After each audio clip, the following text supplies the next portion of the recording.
وزیر اعظم شہباز شریف جو ہیں ارکان اسمبلی سے خطاب کر رہے ہیں۔ یہ ذمہ داری سنبھالی اور مجھے میرے قائد میاں نواز شریف، آپ نے اور باقی جو ہماری اتحادی پارٹیوں کے زعماء نے مجھے اس مقصد کے لیے منتخب کیا، تو مجھے اندازہ تھا صورتحال کی،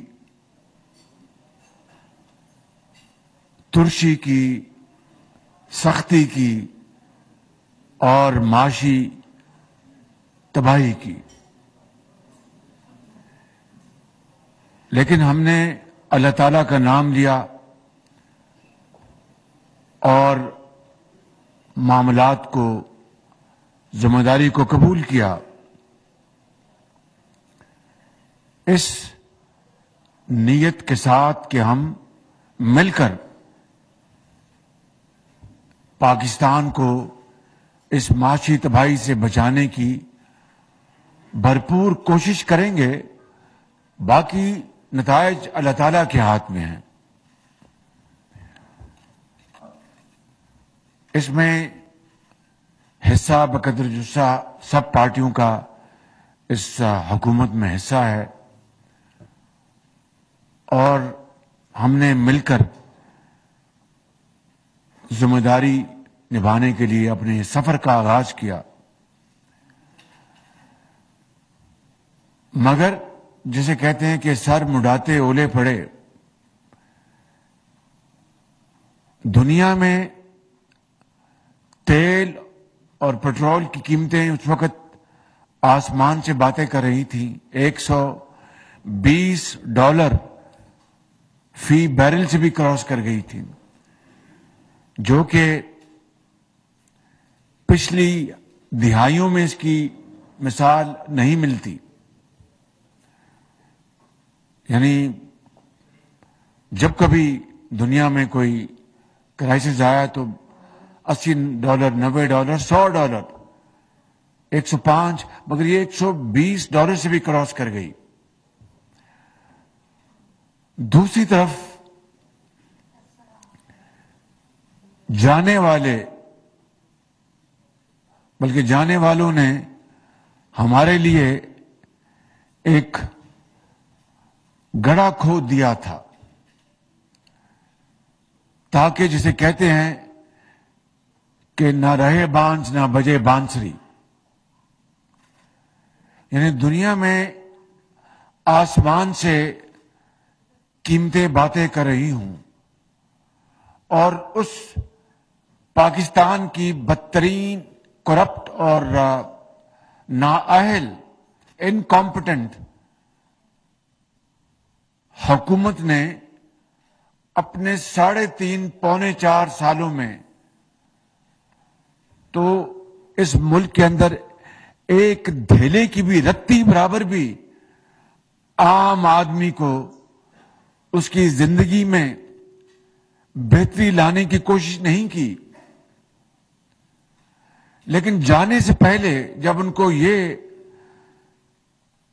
ان کا شک یقین میں بدل گیا کہ اب ہماری چھٹی ہو جائے گی اور اپوزیشن جو ہے ان کے پاس ووٹوں کی تعداد مکمل ہو چکی ہے، تو وزیر اعظم ہاؤس میں بیٹھے ایک افسر نے عمران نیازی کو مشورہ دیا کہ آپ فوراً تیل کی قیمتیں کم کر دیں۔ اس کو یہ بات، چونکہ اس کا دماغ تو ہے نہیں، ایک افسوسناک بات ہے، یہ تو اللہ کی دین ہے، اس نے فوراً پیغام بھیجا، پیغام رساں کے ذریعے اس وقت کے وزیر خزانہ کو، کہ بھئی ہمیں قیمتیں کم کر دینی چاہیے۔ جو بھی اس نے کم کیا، $10، $15 یا جو بھی تھا، اس وقت کے وزیر خزانہ نے اپنے سر چھت کو لگایا کہ یہ تو ممکن نہیں، میں یہ نہیں کر سکتا، بالکل ہمارے پاس پیسے کہاں ہیں، اور ادھار لے رہے ہیں۔ ان پونے 4 سالوں میں آپ جانتے ہیں مفتاح اسماعیل ہمارے وزیر خزانہ بیٹھے ہیں، 3,000 ارب روپیہ. مفتاح ایم رائٹ؟ 3,000 ارب روپے کے قرض لیے. سوری 20,000 ارب روپے، میں 30,000 کرتے 20,000 ارب روپے کے قرض لیے گئے، جو کہ پاکستان کی تاریخ سے لے کر اس وقت تک یعنی 80% پاکستان کے لیے گئے قرضوں کے مساوی تھے. اور انہوں نے تیل کی قیمتیں یکایک کم کر کے انہوں نے نہ صرف یہ گڑھا کھودا بلکہ پاکستان کے 22 کروڑ عوام کو معاشی تباہی کے دہانے دھکیل دیا. آئی ایم ایف کے جو معاہدہ انہوں نے کیا تھا، ہم نے نہیں کیا، یہ معاہدہ انہوں نے کیا تھا، اس معاہدے کی انہوں نے اس کو پارا پارا کر دیا. اب جب ہم نے اقتدار سنبھالا تو سامنے مشکلات تھی، اور آئی ایم ایف کا معاہدہ جو ہے وہ رک چکا تھا. انہوں نے ہمیں کہا جناب آپ وہ شرطیں پوری کریں، وہ دوبارہ آپ ٹیکس لگائیں جو پچھلی حکومت نے ہم سے اپنا معاہدہ کیا تھا، تب ہم آپ سے بات کریں گے، ورنہ آپ سے ہم بات نہیں کر سکتے. اور آپ جانتے ہیں کہ کس طریقے سے انہوں نے 4.25 سال میں معاشی تباہی میں کرپشن کو سر فہرست کر دیا. آپ کو اچھی طرح علم تھا کہ نواز شریف کے دور میں 2018 اگست میں جب یہ حکومت آئی تو اس سے پہلے چینی 52 روپے تھی. میں درست کہہ رہا ہوں؟ زور سے بتائیں میں درست کہہ رہا ہوں؟ وہ وقت آیا کہ چینی 100 روپے سے کراس کر گئی پی ٹی آئی کی حکومت میں. 100 روپے سے. ہوا کیا کہ انہوں نے منصوبہ بنایا، انہوں نے چینی پہلے ایکسپورٹ کی کہ جی ہمارے پاس بہت چینی کے وافر ذخائر ہیں، اور اس کے اوپر تھوڑا امتیاز یہ کہ ساتھ سبسڈی دے دی کہ جی چونکہ چینی ایکسپورٹ کرنی ہے تو وہ ڈالر کمانے کے لیے کچھ خسارہ ہے تو سبسڈی دے دی. حالانکہ سبسڈی دینے کا کوئی جواز نہیں تھا. کیوں؟ کہ روپیہ ڈالر کے مقابلے میں اپنی قدر کھو رہا تھا، یعنی نیچے جا رہا تھا. اس کا مطلب یہ ہے کہ اگر میں مثال دے رہا ہوں آپ کو سمجھانے کے لیے کہ اگر آپ 1 کلو چینی ایکسپورٹ کرتے ہیں تو اس کے اوپر اگر آپ $1 کماتے ہیں، میں مثال دے رہا ہوں، مثال آپ کو سادہ الفاظ میں سمجھانے کے لیے. جو وقت گزرتا گیا وہ وقت بھی آ گیا کہ 1 کلو ایکسپورٹ کی تو $1 کے مقابلے میں جب روپیہ نیچے جا رہا تھا وہ 100 روپے کے مقابلے میں 120 روپے مل رہے تھے. ایک تو یہ منافع جس کو میں ونڈ فال کہتا ہوں، اور دوسرا سبسڈی ساتھ مل رہی تھی. اس طرح پاکستان کے اربوں روپے انہوں نے ہڑپ کیے سبسڈی کے نام پر، اور دوسرا ڈالر جو اپنی تیزی سے اوپر جا رہا تھا اور روپیہ نیچے آ رہا تھا وہ ونڈ فال بھی ان کی جیب میں گیا، اور اس طرح اربوں روپے ہڑپ کیے گئے. اسی طریقے سے گندم کے اوپر، گندم انہوں نے پہلے ایکسپورٹ کی، پھر گندم بعد میں امپورٹ کی، مہنگی گندم، اس میں پاکستان کا انہوں نے بیڑا غرق کیا معاش کا. اس کے بعد وقت آیا کہ گیس مارکیٹ میں، جب کووڈ کے زمانے میں بتا رہا ہوں، مارکیٹ میں کووڈ کے بعد مارکیٹ میں گیس $4 پر یونٹ تھی. گیس مارکیٹ، سپاٹ مارکیٹ $3 یا $4 تھی گیس، جس سے ہمارے بجلی کے پلانٹ چلتے ہیں اور کارخانے چلتے ہیں اور گھروں میں جاتی ہے. انہوں نے نہیں خریدی، نہ سپاٹ مارکیٹ میں انہوں نے لیا، نہ لانگ ٹرم معاہدے کیے. نواز شریف کے زمانے میں جب یہ پاور پلانٹ لگ رہے تھے تو قطر کے ساتھ G2G معاہدہ کیا، گورنمنٹ ٹو گورنمنٹ، اور وہ 13% پہ وہ گیس لی گئی.